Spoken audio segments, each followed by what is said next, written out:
Bom dia, pessoal. O assunto da aula de hoje vai ser o filo quitenóforo. É um grupo bastante interessante por também fazer parte de um filo que possui água-viva, mas a gente vai ver as diferenças fundamentais para as água-vivas desses animais com as água-vivas, por exemplo, dos quinidários. Então vamos tentar conhecer eles a princípio, né? Eles são conhecidos lá nos Estados Unidos como carambolas do mar, né? Devido a essa morfologia que ele tem. Então ele tem esse corpo gelatinoso, né, com água viva, só que ele tem características que são muito diferentes que as águas vivas de quinidário. A primeira delas é que a locomoção se dá quase que exclusivamente por cílios, né? Eles vão ter 8 fileiras de pentes ciliados, que vai ser através desse batimento ciliar que ele vai se locomover. Ele é conhecido como o maior animal que é capaz de se locomover apenas, né, através de seus cílios, né? Não existe uma movimentação muscular, né, diferentemente lá dos quinidários que a gente vê que ele se locomove por jato propulsão.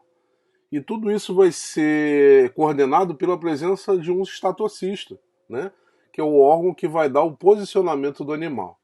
E eles possuem uma simetria birradial, né? Como vocês podem ver na foto e no vídeo, não é à toa que eles são chamados de carambola do mar, né? Essas cristas que portam justamente esses pentes ciliados fazem muito lembrar o aspecto da fruta, né?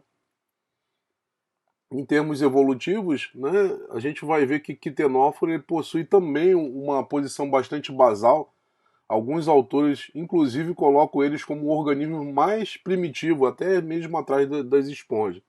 Só que a maior parte dos trabalhos científicos ainda colocam a esponja numa posição mais basal, né? Mas que Tenófora está ali como um dos primeiros grupos de animais a surgir na face da Terra, né? Existem outras filogenias que colocam os quitenóforos como grupo irmão dos quinidários, mas isso ainda está em discussão, não está certo, né? Mas sabe-se que é de fato um grupo bem basal. Vamos falar um pouquinho das características deles, não são exclusivamente marinhos, né? A gente tem cerca de 120 espécies conhecidas para o mundo. O tamanho corporal dele varia de milímetros, né? Há alguns indivíduos que chegam a 1,5 metro de tamanho, então podem realmente atingir águas vivas imensas. Usa exclusivamente o cílio para locomoção. Você vai ter uma simetria birradial, né? Não é completamente radial, você consegue ver dois hemisférios aqui.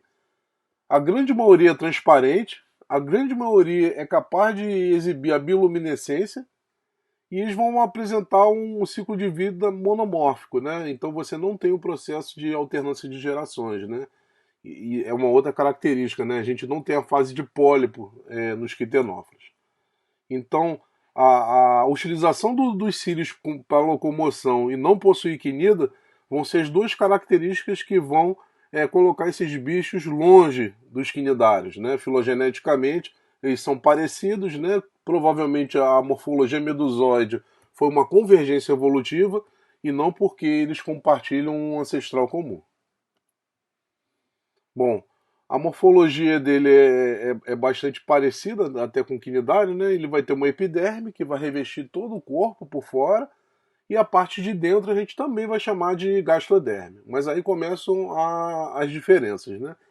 A gente vai ter um eixo oral e aboral, né? Onde a boca vai estar circundada normalmente na parte de baixo do bicho, e na parte de cima a gente vai ter o estatocisto, que é esse órgão de controle da movimentação. Nós vamos ter 8 fileiras de peitos ciliados, e nesse grupo a gente ainda não tem propriamente dito um sistema digestório completo, mas alguns deles vão exibir o poro anal. Então é o primeiro organismo a ter uma saída no outro ponto que não seja a boca, né? Embora não seja muito funcional, mas isso já dá um indício, né, de você ter um tubo digestório completo. A maior parte do volume corporal que você vai ter vai ser composto pela mesogleia, né? E a gente já viu lá nos quinidários a função da mesogleia. Ela vai conferir a esse organismo uma frutabilidade neutra, de forma que qualquer movimento gerado por seu cílio vai inferir em transporte do organismo e não precisa ficar ali gastando energia para se manter na coluna d'água. O corpo ele pode possuir dois tentáculos longos, né, que portam fileiras laterais, como se fossem ramificações desses tentáculos, chamados de tentilhos, né? Vamos dar mais uma olhada mais à frente que a gente vai tentar entender um pouquinho. Aqui Essa foto aqui foi para vocês terem uma noção da biodiversidade, né, de quanto varia morfologicamente esse grupo. Né? Todos eles tendem a ser oval, abaulado, mas tem algumas formas mais bizarras, né, como esse quitenóforo aqui bentônico, que ele é achatado e faz lembrar até um peixe-raia, né, se vocês verem direitinho. Bom, então tá aqui o corpo, né? Você tem uma boca que é extremamente elástica, podendo às vezes engolir até um outro quitenóforo, uma água-viva. Nós temos aqui um canal faríngeo, a faringe, né? Que vai ser completamente revestido ali pela gastoderme. Nós temos os pentes, nós temos os tentáculos e vamos ter sempre os tentídeos laterais quando você tem o tentáculo, né? Sempre não, quando o organismo exibir.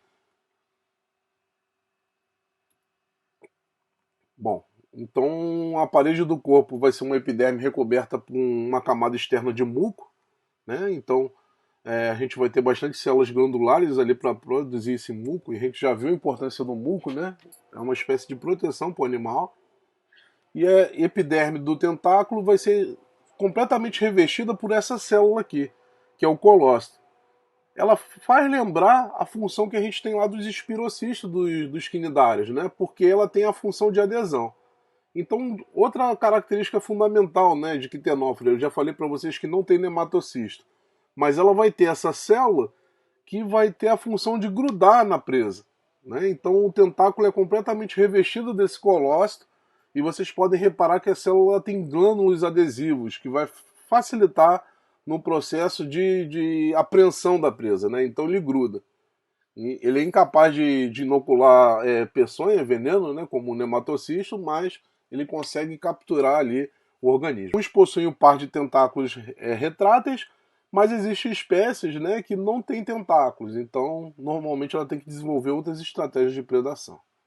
Bom, então tá aqui o tentáculo, né? E aqui o tentílio, que é justamente essa bifurcação lateral do tentáculo, e aqui nós temos um copépodo que foi agarrado aqui pelo quitenófilo. Se a gente observar em mais detalhe a superfície, essa é a superfície do tentílio, mas se a gente fosse também do tentáculo, ela ia ser exatamente igual.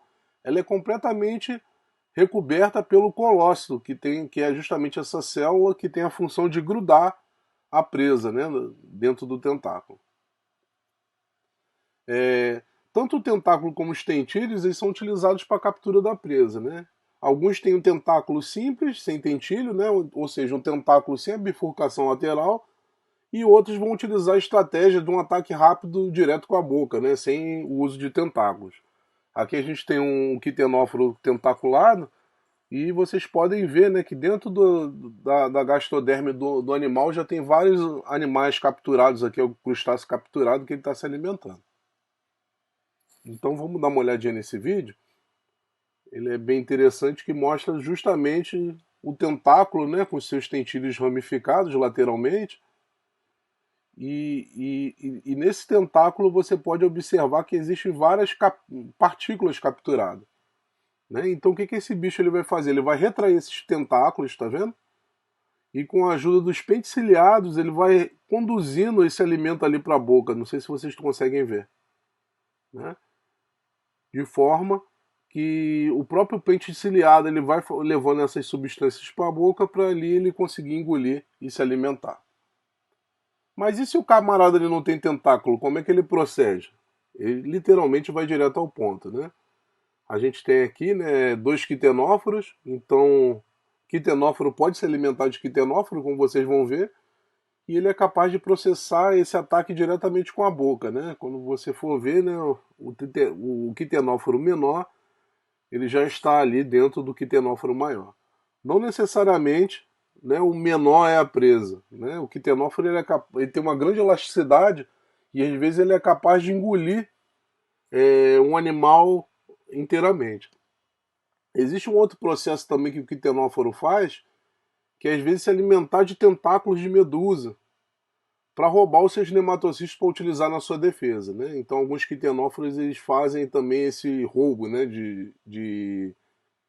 no caso dos nematocistos. Assim como nós vimos, né, na aula passada do quinidário, né, o nude branco que roubava para sua própria proteção. Bom, sistema nervoso e órgãos do sentido, né? Ele vai ter um sistema nervoso também em forma de rede, um pouquinho mais complexo que o dos quinidários. Então é um sistema mais especializado ainda. Os neurônios podem ocorrer também na mesogleia, e ele vai ter um órgão aboral rudimentar, que é justamente o estatocisto que vai comandar a movimentação dessas placas. Então vamos ver aqui, né? Então o estatocisto ele é um órgão aboral, né, que vai ter o estatólito, que parece essa bola aqui, que parece uma bola de cristal, e ele está colocado entre quatro sensores. Não sei se vocês conseguem ver esses quatro sensores aqui. Então qual é a metodologia que ele comanda o movimento do animal? É bastante simples, né? O animal ele está nadando ali verticalmente. Na medida que ele se inclina para um lado, ele vai gerar mais pressão naquele sensor ali. E isso vai fazer com que essas duas fileiras de pentes ciliados batem numa frequência mais rápida do que os demais. E com isso, o animal ele vai conseguir corrigir sua posição e ficar nadando realmente na posição correta. Né? Então é um mecanismo bastante simples, mas bem mais elaborado, né, do que a gente vê lá nos quinidários. Né? Então esse estatólito ele vai ser responsável justamente pelo processo de coordenação do movimento do animal. Então vocês estão vendo, né? Cada receptor desse vai comandar duas fileiras de pentes ciliados. Os quitenóforos também vão possuir a capacidade de ter a frutabilidade neutra, né, como eu falei para vocês, só que alguns são capazes, inclusive, de invadir corpos de água doce. Né? Então, como a gente já viu em aulas anteriores, né, a gente sabe que a água do mar ela é mais densa que a água doce. Então, se um quitenóforo invadisse diretamente um ambiente de estuário, um ambiente de água doce, como ele tem a concentração osmótica igual a da água do mar, a tendência dele seria o quê? Afundar, né? O que é mais denso normalmente vai para o fundo. Então o que ele faz? Ele começa a bombear a água para o seu interior para que ele fique com uma frutabilidade, né? Com a sua composição, com a mesma composição da água que o cerca. Então dessa forma ele consegue manter a frutabilidade neutra mesmo quando está invadindo um estuário ou um rio. E depois, quando volta para o mar, ele novamente ele vai bombear essa água toda para fora, né, para justamente ele fazer esse equilíbrio osmótico, né, e justamente não ter que gastar energia no processo de flutuação. Bom, reprodução assexuada é incomum, né, ocorre apenas em alguns organismos bentônicos. A grande maioria dos quitenóforos vão ser hermafroditas, né? Mas existe espécies que a gente chama de gonocóricas, quando você tem os dois sexos separados. A fecundação ela pode ser cruzada ou pode ocorrer autofertilização, né? É comum isso nos quitenóforos. Pode ter um desenvolvimento direto, né? Onde você tem uma fase larval que é muito parecida com o adulto, que é chamada de cidipídio, e, e você pode exibir ainda um imaturo fazendo já reprodução sexuada, né? Então, que a gente chama de dissogênia, né? E isso acontece também nos quitenófilos. Para vocês entenderem um pouquinho de biodiversidade, né? Antigamente o grupo era separado de um grupo que tinha tentáculo e o grupo que não tinha tentáculo, né? Esse grupo que não tinha tentáculo era chamado de classe nuda, enquanto que a outra era tentaculata.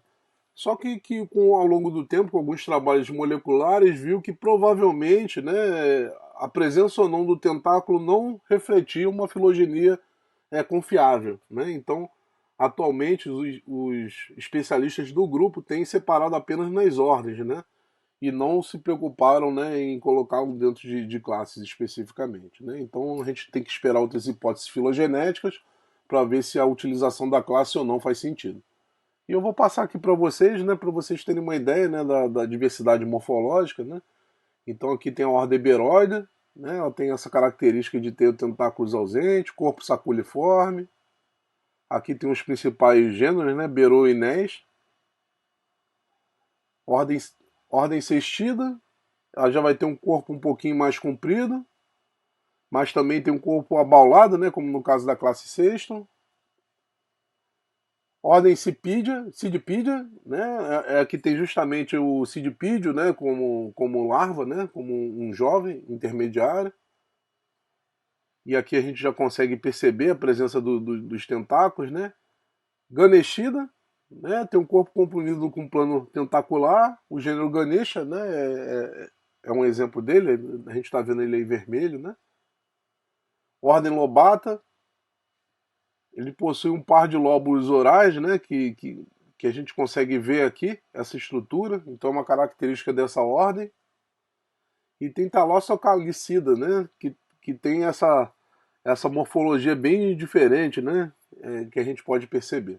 Normalmente a ordem desses quitenóforos plantônicos, né, que eles têm essa morfologia bem bizarra, que é uma morfologia achatada, né, diferente dos demais, que tendem a ser abaulados, né, ou ovais.